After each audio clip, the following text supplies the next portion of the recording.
What they did was an accident, but leaving was a choice. That will haunt me for the rest of my life, that somebody could leave her like that. It's painful for me as a mom to think of my kid in the street on a cold night. Hit and run crashes. We found it is a growing problem nationally. The number of deadly hit and runs doubled in the last 10 years. And as you just heard, they can have devastating consequences. They can also leave dangerous drivers out on our roads. That's right. So 25 Investigates wanted to know how many serious hit and runs are happening here and how many remain open. Anchor and investigative reporter Carrie Kavanaugh filed hundreds of public requests, records requests, and found cases going unsolved and unchecked. Hit and runs are complicated cases that can involve local police, state police, and district attorneys. We have been in touch with all of them to try to identify how many serious cases remain unsolved. They didn't have the answer, so we started tracking them on our own. I'm not at peace because my best friend isn't here. I just worry about what those last moments looked like for her.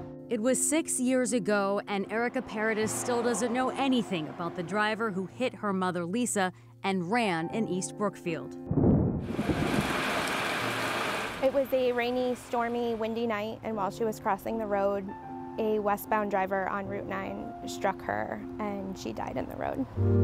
They said there was no skid marks. So they never tried to stop?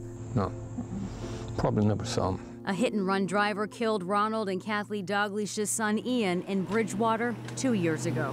They too have few answers.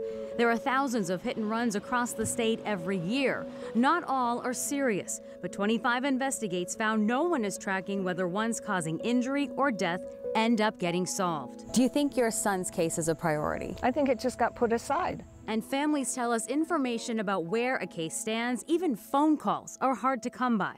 You called them one not long ago, and we've never heard back. They don't respond. Multiple times they didn't respond. We sent public records requests to more than 300 police agencies across Massachusetts, including Boston and Mass State Police. Departments reported the total number of hit-and-run crashes in their jurisdictions, from fender benders to fatalities.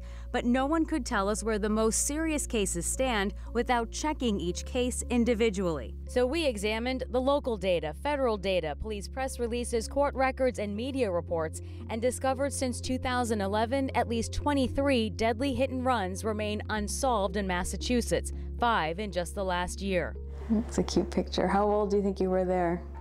Oh, she would have been 3 and I would have been 8. Oh. Among them, Mary Theo's sister, Kathy. There was never, ever a vehicle that could be identified that hit my sister. It's been 12 years since that fatal crash in Saugus. Doesn't seem that anyone is keeping track of how many of these cases get resolved. Should they? Yes.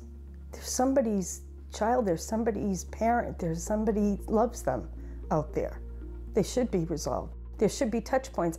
We brought our reporting to Governor Maura Healey. Families that we've spoken to feel that their cases have gone forgotten after several years.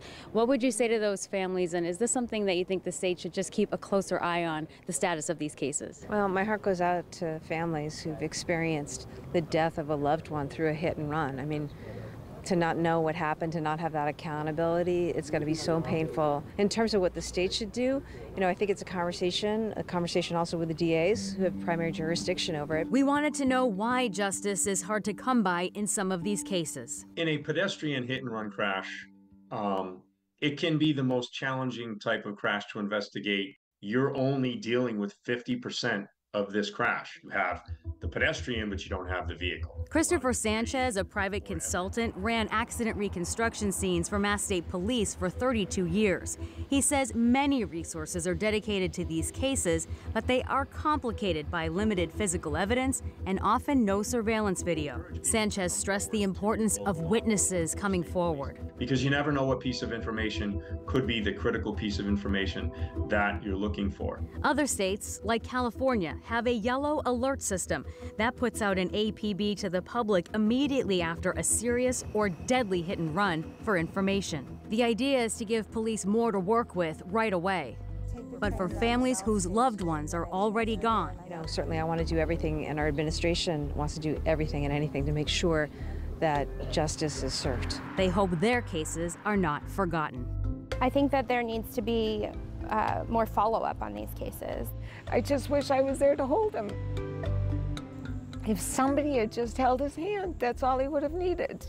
Other cities are tracking the outcomes of serious hit-and-run crashes, including Chicago and Los Angeles. Head to Boston25news.com for a map of the unsolved fatal hit-and-runs we identified and how you can help.